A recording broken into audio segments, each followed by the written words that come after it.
araka ny efa fanetanana mahazatra antsika dia misy hatrany lalao anatin'ny gazety izay zany misomy io nisy indray ny mendrika tsara vita natao anatin'ny fanontaniana izay napetraka ny tanterahana ary ny fanolorana loka.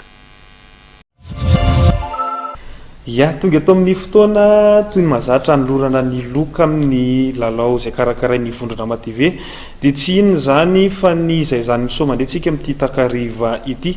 Araka ny hitantsika amin'ny sary dia andriambavilanitra roa indray no indray niaraka nahazo ny loka tamin'iny herinandro lasa iny tao anatin'izay lalao izay zany misoma izay. Raha iverenana aloha zany moa ny fanontaniana izay napetraka dia hoe inona no anaran'ilay hetsika ara-boahitra tohanan'ny MATV. Nanana safidy anankiroa ny mpilalao tamin'izany dia ny valim-panontaniana voalohany ny Enjoy Madagascar, ny valim-panontaniana faharoa kosa dia ny Bazar de Pentecôte. Mazava ho azy fa ny valim-panontaniana voalohany zany hoe ny Enjoy no valy-marina tamin'ity fifaninana sy lalao izay zany misoma tamin'ny herinandro lasa teo iny. Nahita ny valy-marina tamin'izany dia 420 sy 350. Nahita ny zany hoe tsy nahita fa tsy nahita ny valy-marina kosa indray dia 520.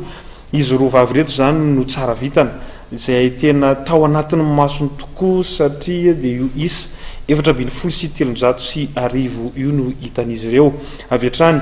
Dia omentsika n'izy roa ny loka tamin'iny herinandro iny. Tiany ianao madama?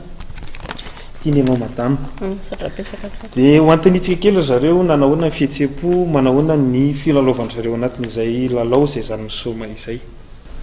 Ho anao madama Rahasorindrana Ambinina, ohatra nahoana filalovanao manahoana ny fihetseham-po?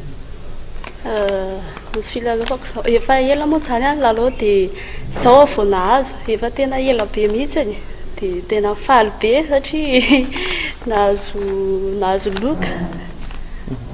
Dia mbola vonona ilalao foana zany? Ie, mbola vonona. Ho an'ny Ramatoa Rasoana Arisolo indray manahoana ny fihetseham-po efa himpirina indray anjara? Ny fihetseham-po aloha dia tena faly dia nandray anjara vao nanomboka nanao mihitsy izay zany dia nandray anjara foana tsy tapaka mihitsy.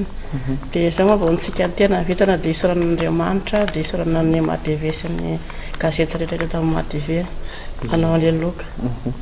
Ya zay ny teny fohy avy amin'izy roavavy izay eto amin'ny Vondrondrama TV kosa dia tsy mitsahatra ny manentana antsika ny lalao satria dia isan-kerinandro no zaraina zany loka izany isika ao anatin'ity lalao izay zany misoma ity.